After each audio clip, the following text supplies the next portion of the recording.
old story, a story that's been around for thousands of years. We can enter the story from many different viewpoints. We could enter the story from Joseph. We could enter the story from Mary. Potentially, we could enter the story from the angel's point of view.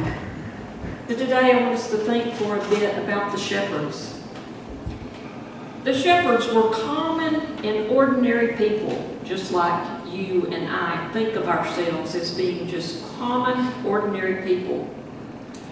And on this day, the day of Jesus' birth, I tend to think that the day started out like just any other day of their lives. I like to think that the shepherds on this particular day made it a point as they got up on that morning, just to get through the day the best way possible. Do we do that sometimes? We just say, well, I don't have particularly a lot of energy, or, it doesn't feel like the best day in the world, but I'm just going to get through the day the best way possible. Chances are they thought, well, I'd like to get a little extra sleep maybe tonight if I possibly can. And as soon as possible, I want to make my way home and have some good home-cooked food to look forward to. But suddenly, on the night in question, they found themselves all surrounded in darkness.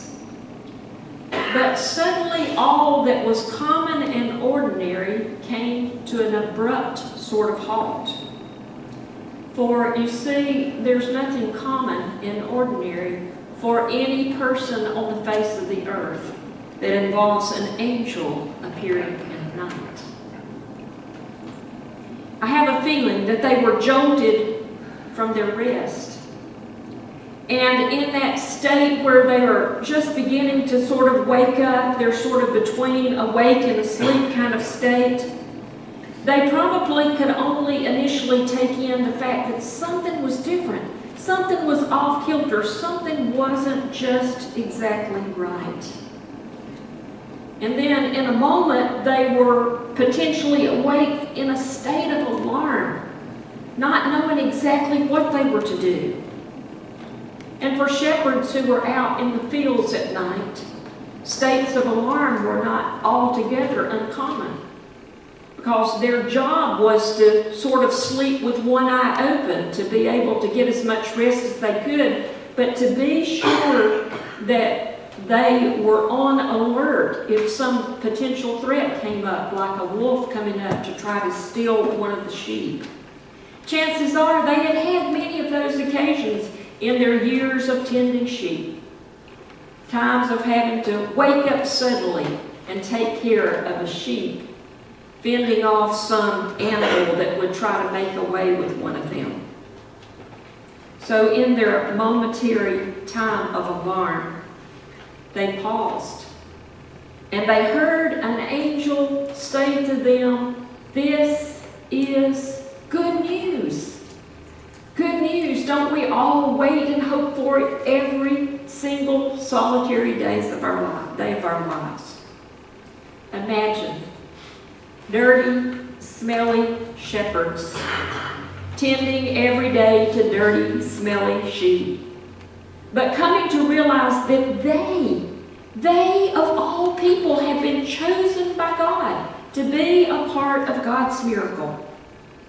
They have been chosen to be witnesses to God's greatest activity in all of humanity. In all that they needed to do, according to the invitation of the angels, all that they needed to do was to leave the fields, to travel the distance to Bethlehem, to see firsthand, to see for themselves this miracle that God has produced on earth.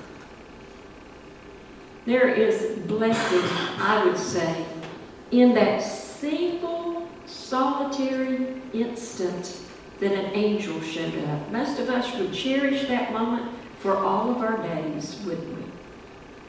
There's blessing in that time. It says, then a host of angels appear, and they're singing songs and they're glorifying God. That is a blessing from God, wouldn't you say? But you and I know that even though there's a tremendous blessing in our lives, sometimes we still want more, don't we? And you and I know that there's nothing quite like the experience of seeing something firsthand, of being an eyewitness to an event that happens in the world around us. So for these shepherds, there could be nothing quite like standing or bowing at that manger and knowing that you are in the very presence of God. But for that to happen, there is something required of the shepherds. It occurs to me that in the life of faith, there are many, many times when you and I must make a decision. And these dirty, smelly shepherds were at that point. They were at the point of making a decision. And you and I could think, well, goodness, who wouldn't go make the trip to Bethlehem? After all, they have received an invitation from a heavenly host. Who wouldn't get on their feet, head in the direction of the stable, when those multitudes show up singing those glorious, glorious songs? But any coin we look at in life has two sides, doesn't it? There's that opposite side of the coin, the one opposite the who wouldn't get up and immediately head to Bethlehem. That side of the coin says things like, but wait a minute, the sheep are already bedded down for the night. Shepherds tended to make an enclosure for the sheep, to put sticks or rocks around the sheep and have that kind of enclosure out in the fields. And the sheep are already there. They're already sort of taken care of for the night. And so the questions that come are, what if something happens while some of us are gone to see about this event? Or if we take them with us, what about that long, hard journey with sheep in tow? And, after all, we've got to take care of them in the darkness. And what if something happens to them as we try to travel? So that other side of the coin is a play it safe, don't risk it kind of mode. The other side of the coin says, I've heard the voice of an angel. I've been in the presence of the heavenly host. Maybe that's enough. Good thing for those of us who are here today. The shepherds didn't listen to that. They didn't react to that side of the coin. Instead, we know what they did. They gathered up the sheep. They wrapped their outer garments back around their bodies. And they headed as quickly as they could toward the stable. And there, they knelt in the presence of the Christ child. Talk about a once-in-a-lifetime experience. Their lives could never, ever have been the same again. Why? Because it's an important experience, that of kneeling at a manger.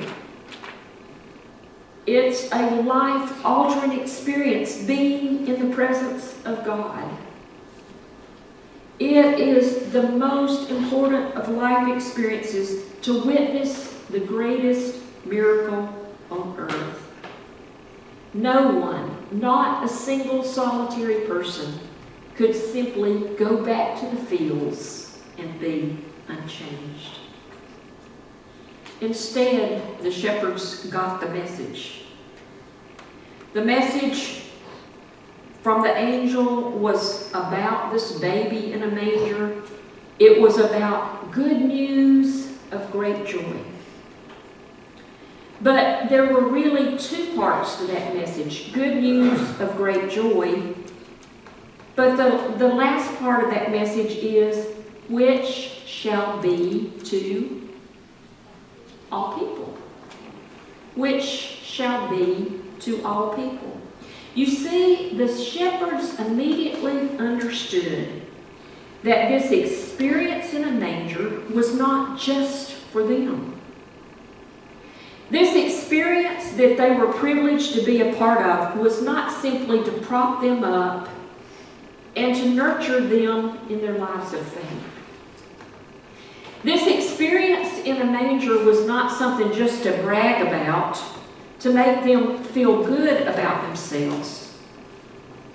Instead, these shepherds know that while they had this personal sort of invitation to the manger, and that experience of going and being in the presence of God was a joy and a privilege such as none they could ever imagine.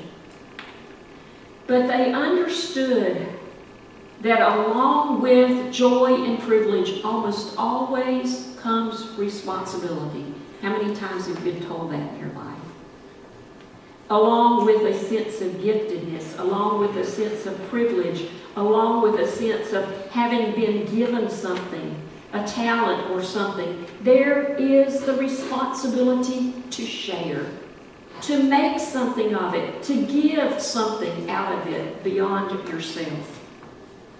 The shepherds understood that they had a responsibility to other people. They understood that not everyone in the world, not everyone through the ages would be able to come firsthand and kneel there at the manger. But through the shared experience of shepherds, others in that time period could receive the good news of great joy. Through the shared message of shepherds, everyone, through all the ages, people in the sound of my voice today, receive good news of great joy. This day we say, thanks be to God. Thanks be for this earth-shattering, life-altering miracle. Thanks be to God that He works through common, ordinary people like shepherds. Thanks be that He worked through those shepherds 2,000 years ago, invited them to a manger, and that they saw it as an experience not just for themselves, but they saw it as a message to be shared.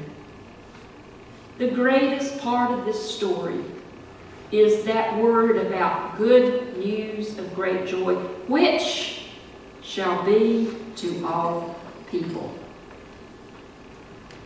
May this story encourage us in our lives of faith. May this example of shepherds encourage us to never see our lives of faith as just simply going through the motions or existing day by day by day in status quo. But instead, may we this day and beyond this day be so filled with joy that we want to go everywhere sharing the good news of great joy. Thanks be to God.